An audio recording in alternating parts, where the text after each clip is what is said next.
Welcome to From the Spectrum podcast. This is a podcast about autism. It is my goal to explain what is autism. I intend to use a mixture of scientific literature, personal experience, and some opinion. With opinions, I will explain why I feel the way I do and give examples. I will provide links to various references for each episode. For each episode, we will discuss various aspects of autism. The From the Spectrum podcast will mostly avoid causes of autism, and I will try avoiding the increases of diagnoses of late. This is like playing tug of war with barbed wire, and I don't think I want to travel down that path. For today's episode, I will spend time discussing symptoms from the DSM-5 TR. These symptoms are crude and intends to capture the spectrum. In addition, I will provide personal examples, observations of others, and dialogue from others. First, a brief history of autism.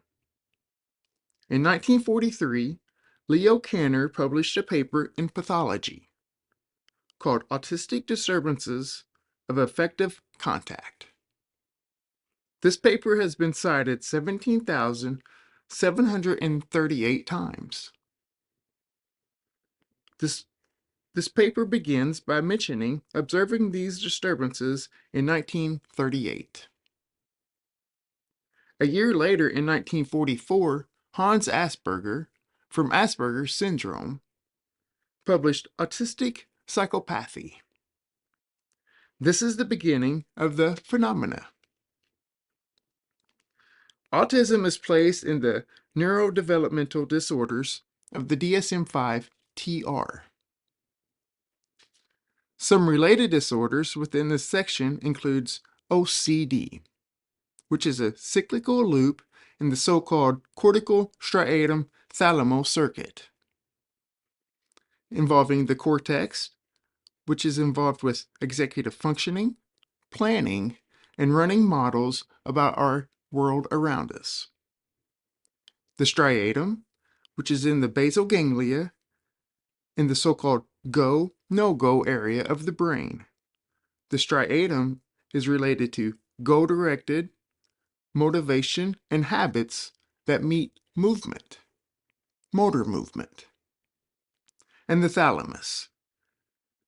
I like to think of the thalamus like a skyscraper in a big city. Many various people are coming in the revolving door, and some are going to the same office, and some are going to different offices. But they all make a stay and have different objectives while there. At the same time, people are leaving through the revolving door and going to many different places about the city or the world. This represents the many downstream destinations for our circuitry. Now, with OCD, imagine someone constantly being stuck in the revolving door. Also, tics, Tourette's, speech and language, and schizophrenia. With schizophrenia, there are many shared social phenotypes. However, mainly, autism lacks the positive symptoms of schizophrenia, which includes delusions and hallucinations. Here, there is a common gene linked here in the striatum called catnap. Scientifically, it's called CNT-NAP2, and this is a protein that implicates the striatum. The catnap gene also implicates focal epilepsy, or focal seizures, which is sometimes related to autism. Also in the DSM-5, similar to autism, is schizoid personality disorder. which is a cluster A personality disorder. These are often referred to as odd and eccentric. Lastly, anxiety tracks common with autism. There are 3 levels of autism based on needed support. I am level 1, which requires support. There's level 2, requiring substantial support, and level 3 requires very substantial support. Now for the symptoms. Criteria A has 3 symptoms and is known as deficits in social communication and interaction. A requires all 3 symptoms from current functioning or a history of the symptom. And criteria B has 4 symptoms and known as restricted and repetitive behaviors. B requires 2 symptoms. In an episode of Peter Attia's Drive, featuring my favorite psychiatrist and neuroscientist, Carl Diceroth, Peter calls autism something with superpowers and superdeficits. I will provide a link to the section they discuss about autism, and we will parse that out when discussing criterion A. In the meantime, I believe the layperson and some professionals are hitched on criterion A. This is because it is easier to observe. And I have an opinion about humans' investigative tendency. It has come to my attention, humans love whatever makes sense to them, whatever they can make sense of. We get to a point and discover an answer, and that makes sense to us. And we say, yes, that must be it. Or yes, that is it. However, something must be causing whatever that discovery is. So, as we review these symptoms, I ask you to take notice of how restrictive and repetitive behaviors can complicate our socialness and relationships.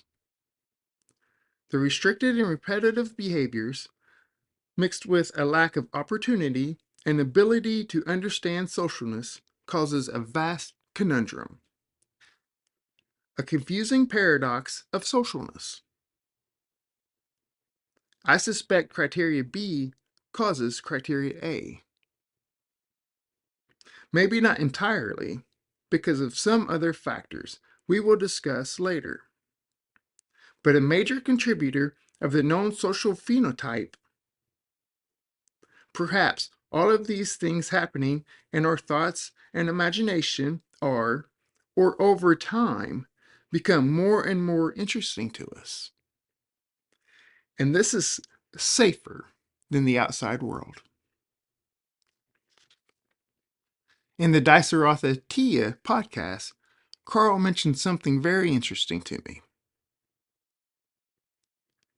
It is unknown if autism and whatever genetic mutations give the person the introverted phenotype for protection because of the sensory processing challenges, or if this is possibly learned at a young age, possibly in the so-called critical stage.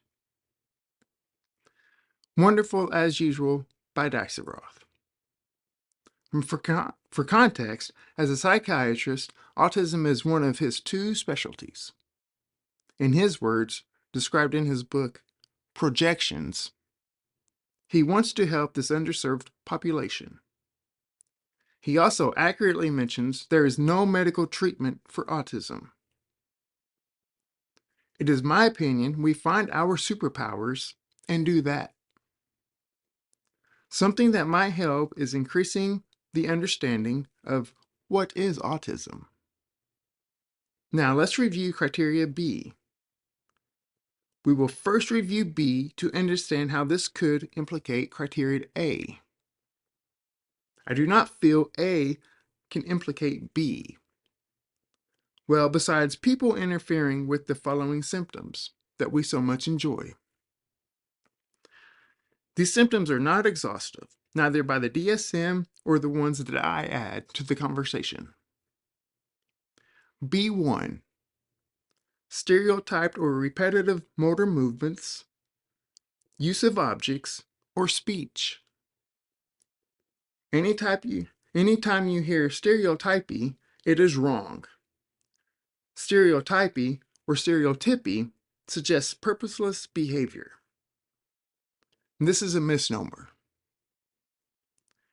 There is purpose to these characteristics and movements. Other examples include simple motor stereotypies. Remember that closeness to tics. This is a localized energy from a buildup of something. And this causes concentration to relieve that buildup. The movements satisfy that. I enjoy squeezing and rocking. Other examples include hand flapping, nail and lip biting, hair twirling, clenching or grinding teeth, head banging, which I used to do as a child, and staring at objects. I like to rub my hands across each other, sometimes squeezing quite intensely, and sometimes rubbing softly. Or I like to rub my fingers across my palms. I like to squeeze my hands. I like wadding up paper towels into a ball and squeezing in my palm, especially the rough style paper towels. I often do this, including doing this during the entire time of the ADOS 2 Mod 4. I don't think this was caught during the assessment. I enjoy washing my hands with rough style soap. When COVID happened and the so-called experts said to wash hands for 20 seconds, I was confused. I thought that wasn't nearly enough time. And I thought that before, during, and after COVID. I thought it was 60 seconds. However, maybe this is just my preference and experience with washing my hands for longer than the 20 seconds. In short, maybe this is my creation. For clenching and grinding teeth, I do this. And I remember as a young child riding in a car, I would clench and grind teeth and only release them when we passed an electrical pole, or sometimes called a telephone pole. Anything in between, I had to be clenching my teeth. And it was very repetitive. It was almost necessary that I do this while traveling in the car. I am still fascinated with the rhythmic movements of the telephone poles coming at me and passing me while driving or riding in a car. Today, I occasionally still find myself doing the clenching and noticing the telephone poles passing by. Other examples include lining up toys or objects. I like to straighten everything in lines with perfect or similar gap or spacing. Everything in my work area, desk, table, I like to have those in order, stacked up neatly, with the edges matching, and everything spaced out just right. Other examples include flipping objects and echolalia. Echolalia is me. It allows me to process and learn. And when we discuss criterion A, we will go into echolalia a little bit more. People with echolalia can do this immediately, or long after, or both. About a year ago, while grocery shopping, I heard an old man while his wife put something in the cart. The old man had a country accent, and it was very capturing to me. And as his wife put something in the cart, the old man said, Well, go on, get you with you.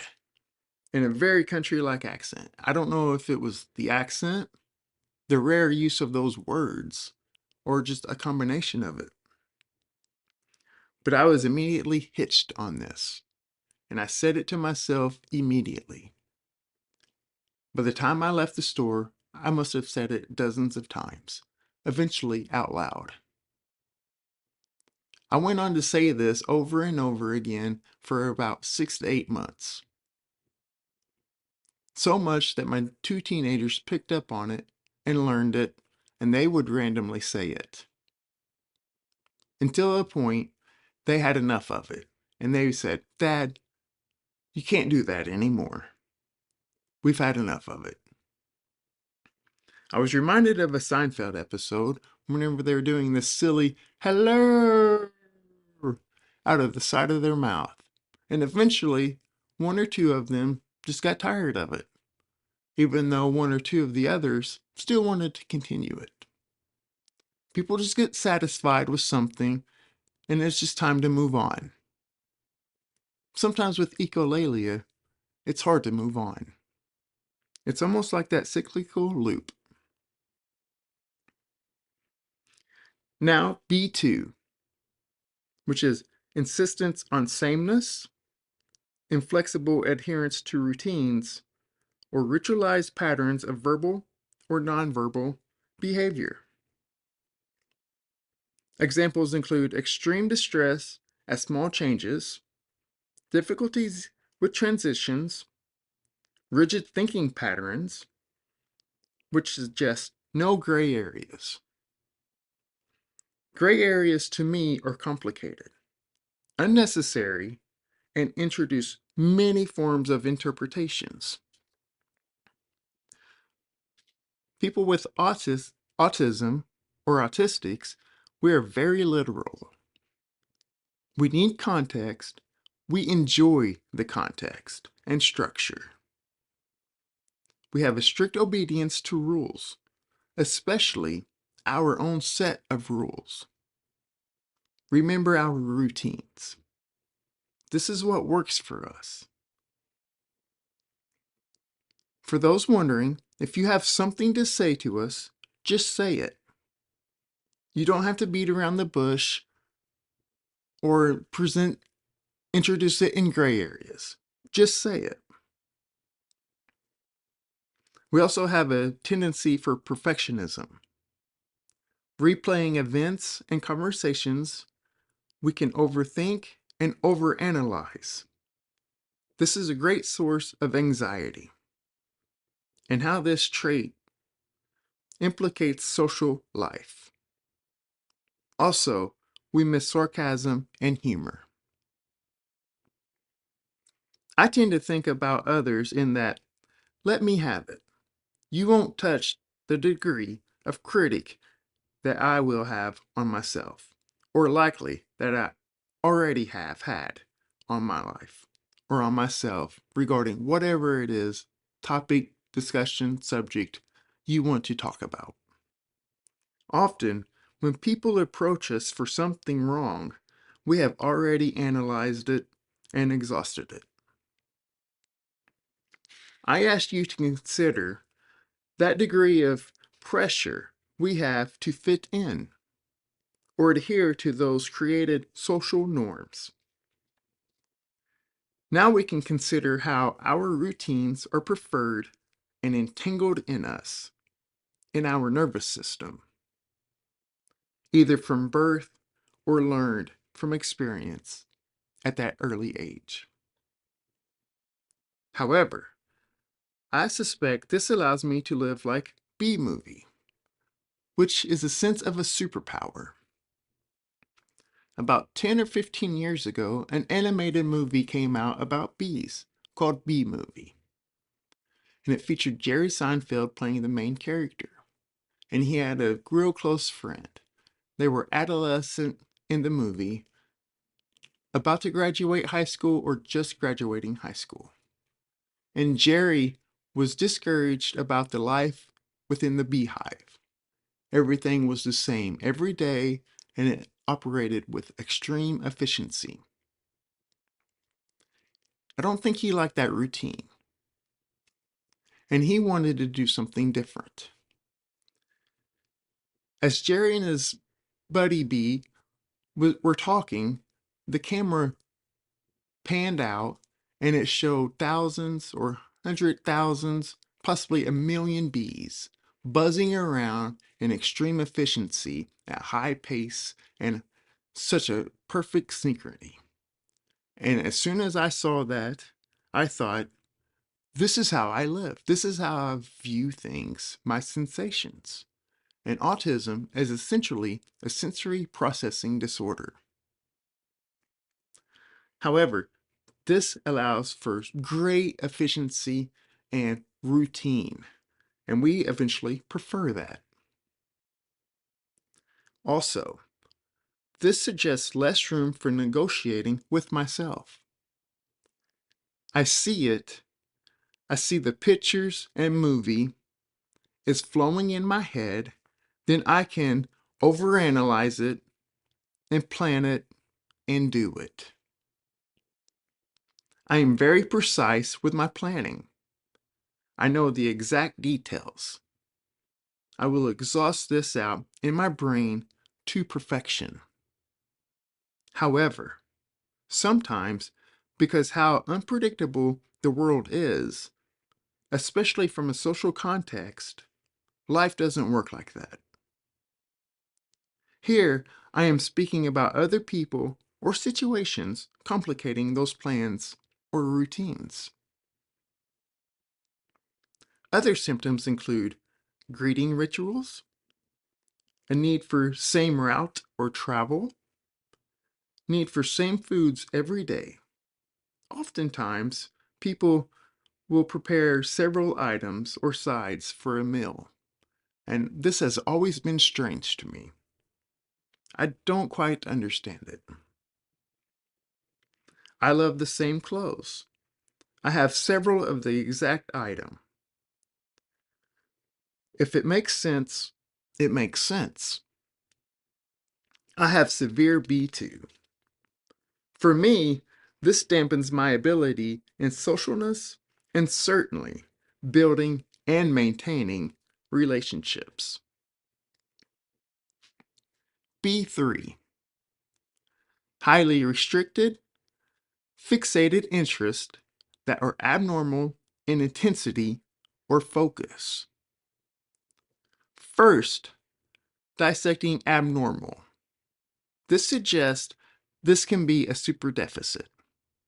However, if known, if applied to your life, abnormal is definitely a superpower.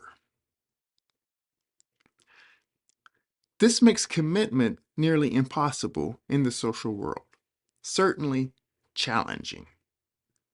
This is another factor that lessens opportunity to develop social skills.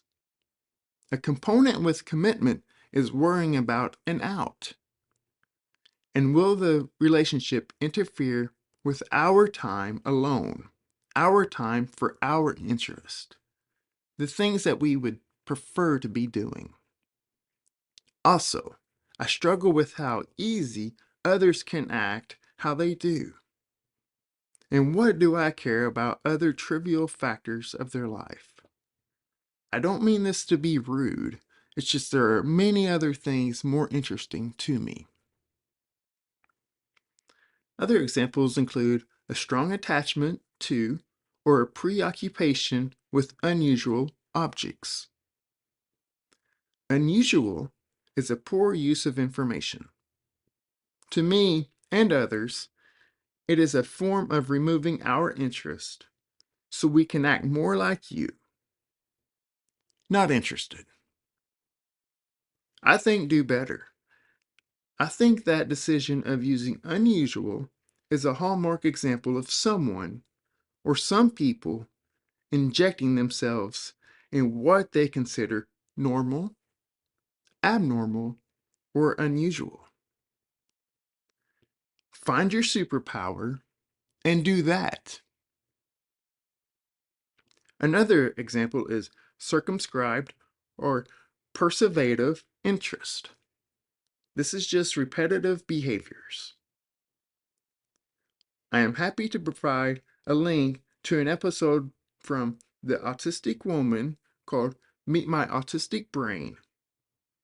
She has a wonderful episode on this. That is a great podcast worthy of checking out. B2 and B3 are severe to me. However, having them and having them for most or probably all of my life, they are awesome and I wouldn't change it. As a young child in the mid-80s, around 5, 6, or 7, I was extremely fixated on the Vietnam War. I remember wanting to ask people about it, but in a way they wouldn't comment on my obvious, strong interest in it. That, and a combination of my poor speech and language, it was difficult. I could not form proper questioning that would extract the information I wanted about the Vietnam War while decreasing the risk of any comments made directed at me about this strong, fixated interest. It was very awkward for me. I remember that buildup of energy in my body, wanting to talk about it, the intensity of trying to ask about it, and the struggles of not getting it out at times. Still today, I can talk about the Vietnam War. Remember when I was a child in the 80s, it wasn't far removed, maybe 10 or 15 years after the Vietnam War. In the 3rd grade, I remember only wanting to write Vietnam novels. I would read children's versions of these books and piece together information that I did receive from other people and create my own Vietnam books. Fiction, of course. These intense fixations have never stopped. And they do get intense. Sometimes, in my history, they have implicated relationships and my social life quite severely. These fixations can happen and become so energized that I thought something else could be wrong. It is extremely intense with psychology and neuroscience. Our nervous system is so much. I wake up and do what is probably the normal waking up process other people have. Slow to wake, and eventually you come to and you're ready to do on your task and get your day started. 10 to 15 minutes after I wake, my brain is blasting out pictures as I provide dialogue to it, whatever interest that I'm in at that time or that morning. I am professing to myself, and I suspect my learning accelerates because of this. It is a wonderful phenomenon. It is a superpower. Then 15 to 20 minutes later, motor movements begin. I will stim more, move my hands as someone does when speaking. Then it intensifies to me moving my lips, and finally, I will speak it out loud while pacing, and often the pacing can intensify. It's like I am professing to a class on whatever topic, subject, or interest that I am in at that moment. I think this is indeed a method for that accelerated learning. Another personal example is I worked in an engineering department for about 10 years for a machining operation. Now, the machining operation would take raw materials and machine these down to certain dimensions. And each part had a blueprint with a few dozen dimensions listed on them, showing the nominal, usually in millimeters, and the tolerance level, in microns. And my department was responsible for cutting up the machining and cutting tools for the machines, the CNC and lathe type machines. So the cutting tools had their own sets of dimensions and tolerances. I got to a point where I can memorize both the part dimensions and tolerances and the cutting tool dimensions and tolerances. This allowed me to work at extreme efficiency at high rates of speed, so much that others thought I must be skipping steps. Superiors, co-workers, other departments, and other engineers, I was very entry level at this point, suspected that. And it got to a point where I would name off dimensions to them, and it took a while for them to accept that, to qualify that I was right, that what I was saying was indeed correct. And I thought, this is taking too many trials. I don't understand why it's just not believed. But with human social tendency of just speaking, often I think others just speak without providing much context to the conversation. Now back to the dimensions.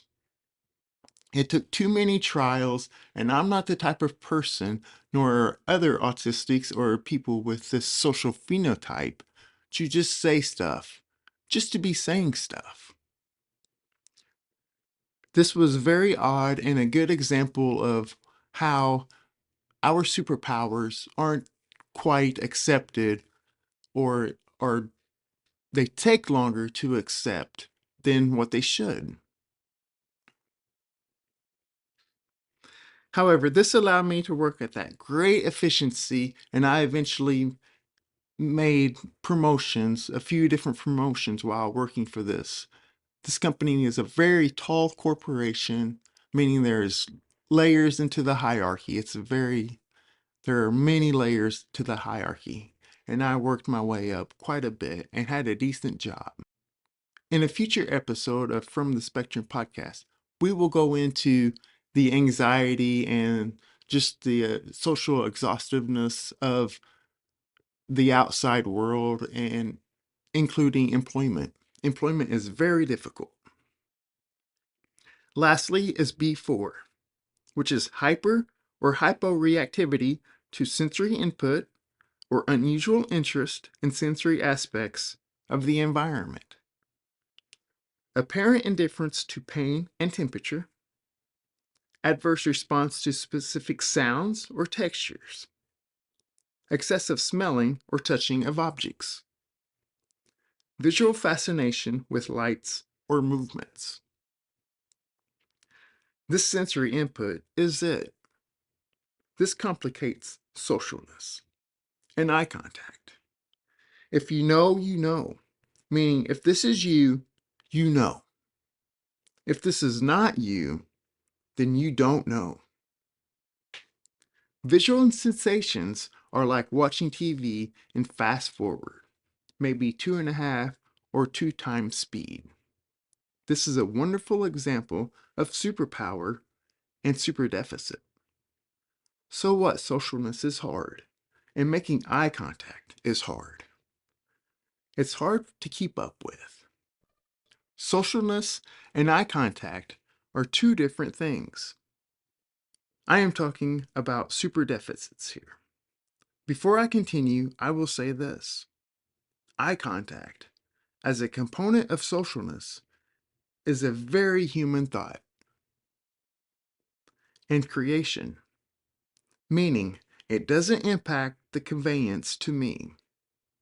So what if someone is not making eye contact with me while speaking to me?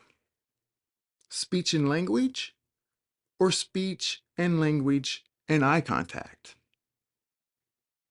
If I could teach people one thing in life, a major consideration for this one thing would be never underestimate a human's capacity to think.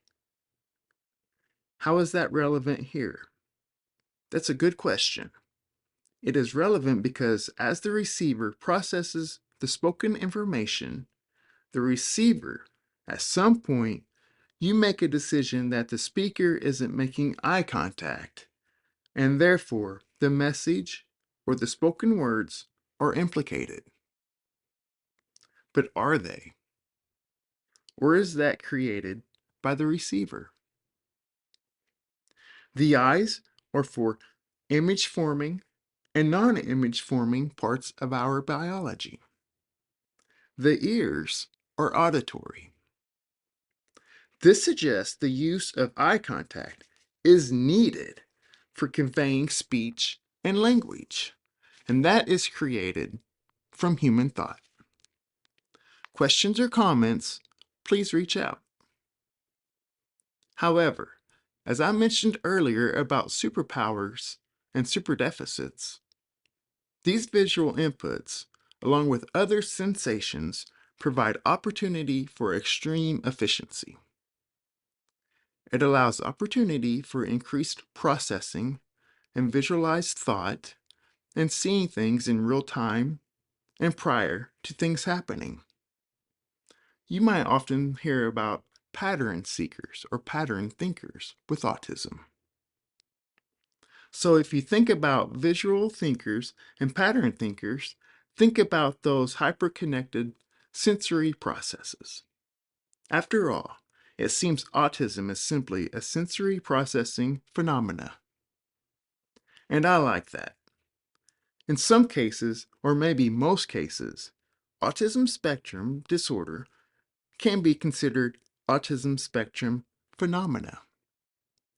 As a side note, because my tribe often have trouble with marketing and advocating for ourselves, From the Spectrum podcast offers t-shirts. Right now, we have one saying From the Spectrum podcast and one saying Autism Spectrum Disorder with disorder marked out and phenomena written under it.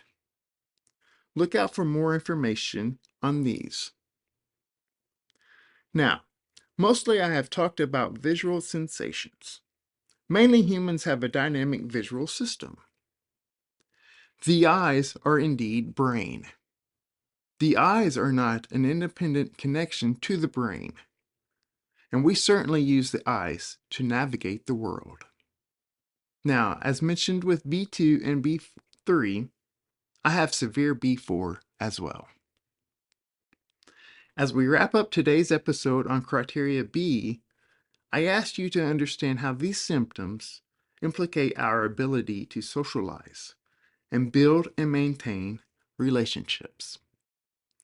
If you know someone with autism or in a relationship with someone with autism, please understand this. You often cannot see criteria B. It is very hard to discover from the outside, as a spectator, and to investigate. In future episodes, we will review scales and tools associated with criteria B. Please consider the various challenges discussed today. And thank you for listening to the first episode of From the Spectrum podcast.